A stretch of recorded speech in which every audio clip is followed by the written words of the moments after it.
2025 সালের বাজেট কিবোর্ডের টাইটেলটা কি তাহলে লিংবাও K90 Pro নিয়ে যাচ্ছে?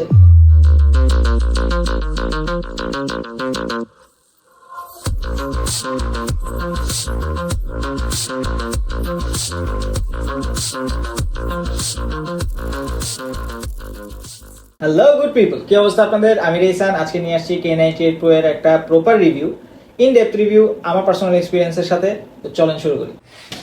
কম্প্যাক্ট একটা ডিজাইনের মধ্যে 96% লেআউট, মানে নামপ্যাডটাও পাইতেছেন, বাকি কিগুলোও পাইতেছেন, বাট একটা কম্প্যাক্ট ফিচার সাথে পাইতেছেন এলসিডি ডিসপ্লে আর একটা নব সাথে স্ক্রিন প্রিন্ট হিসেবে ডিভাইসটার উপরেই লিংবাও K98 Pro লেখা আর কিছু স্টিকার্স পাচ্ছেন। এটা হাতে নেওয়ার পরে মনে হয় না এটা একটা বাজেট কিবোর্ড। কানেক্টিভিটিতে যদি আসি, পাচ্ছেন ট্রাই মোড ফিচার্স, 2.4 GHz এর একটা ডঙ্গল, USB-C পোর্ট আর ব্লুটুথ আপনারা কানেক্ট করতে পারবেন তিনটা ডিভাইসে একই সাথে। ব্যাটারি ব্যাকআপ নিয়ে যদি আলোচনায় আসি, জিনিসটা জ্যাম প্যাক ভাই। 10,000 mAh এর ব্যাটারি পাইতেছেন বাজেট কিবোর্ডে, এর থেকে বেশি কি চান? 8GB অন রেখে 55 ঘন্টা ইউজ করতে পারতেছেন। 55 ঘন্টা, এক মাস ধরে ইউজ করতেছি, এখনো আমার 2বারের বেশি চার্জ দেওয়া লাগে না। 666 ঘন্টা স্ট্যান্ড বাই টাইম রিটেইলাররা ক্লেম করতেছে, বাট আসলে অ্যাকচুয়াল যে নাম্বারটা এটা পাওয়াটা খুবই টাফ। আমার মনে হয় না আপনারা কখনো ফেস করবেন যে 666 ঘন্টা কিবোর্ডটাকে ফালায় রাখবেন। ডিসপ্লেটার ওয়ালপেপার চেঞ্জ করার জন্য আপনি 2-3 বার ইউএসবিটা লাগাবেন, কারণ ইউএসবি ছাড়া আসলে এটা চেঞ্জ করা যায় না। সো ফার্স্টে নেওয়ার পরই ফিলটা অনেক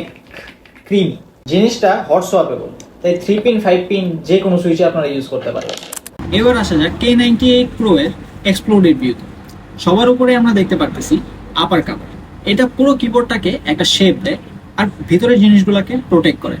এর নিচে আছে FR4 সিঙ্ক গোল পজিশনিং প্লেট, এখানে সুইচেসগুলোকে বসানো হয়, এটা কিবোর্ডটাকে আরো স্টেবিলিটি দেয়। এর নিচে আছে পিও কটন আর IXP শ্যাফট আন্ডারপ্যাড, এগুলো মূলত সাউন্ড ড্যাম্পেনিং এর লেয়ার, যেগুলো টাইপিং এর সময় আওয়াজ কমায় আর ফিল ভালো করে। তারপরে আছে প্যাড, এটাও সাউন্ড আর স্টেবিলিটি বাড়ানোর জন্য ইউজ করা হয়। এরপরে আছে পিসিবি উইথ সিঙ্গেল কি স্লটস অ্যান্ড ল্যাম্প পজিশনস, এটাকে বলা যায় কিবোর্ডের ব্রেইন, কারণ এটা সব ইনপুট আর লাইটিং কন্ট্রোল করে। তার নিচে আছে EPDM বেস কটন আর সিলিকন বেস প্যাড, যেগুলো ভাইব্রেশন শোষণ করে আর টাইপিংকে আরো ক্রিমি করে। সবশেষে বসানো হয় লোয়ার কাভারের ভেতরে এগুলোকে, যেখানে লাইট স্ট্রিপ ট্রিম থাকে আর RGB এফেক্টস এর জন্য বাকি জিনিসগুলো থাকে। মোট কথা, এতগুলো লেয়ার একসাথে কিবোর্ড সাউন্ড আর টাইপিং ফিলকে অনেক বেশি স্মুথ আর প্রিমিয়াম করে তোলে। সফটওয়্যার এন্ড কাস্টমাইজেশনে যদি আসি, যে সফটওয়্যারটা লিংবাও দিচ্ছে ওই সফটওয়্যারটা পাওয়াটা আসলে একটু টাফ।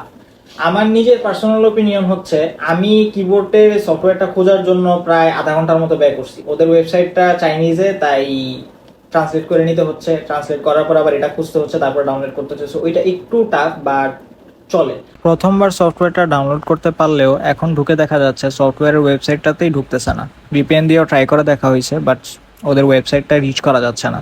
বাট যে সফটওয়্যারটা ওরা দিচ্ছে, ওই সফটওয়্যারটা দিয়ে আপনারা ম্যাক্রো মুক্রো যা আছে, কিবোর্ডের যে কি ক্যাপগুলো আছে এগুলাকে কাস্টমাইজ করতে চান, নব কাস্টমাইজেশন করতে চান, ওয়ালপেপারটা চেঞ্জ করতে চান, সবগুলোই পাচ্ছেন। তো সবকিছু শেষে যে জিনিসগুলো আমি বলছি এগুলো আপনারা ওয়েবসাইটেও খুঁজে পাবেন, এটা কোনো প্যারাই না।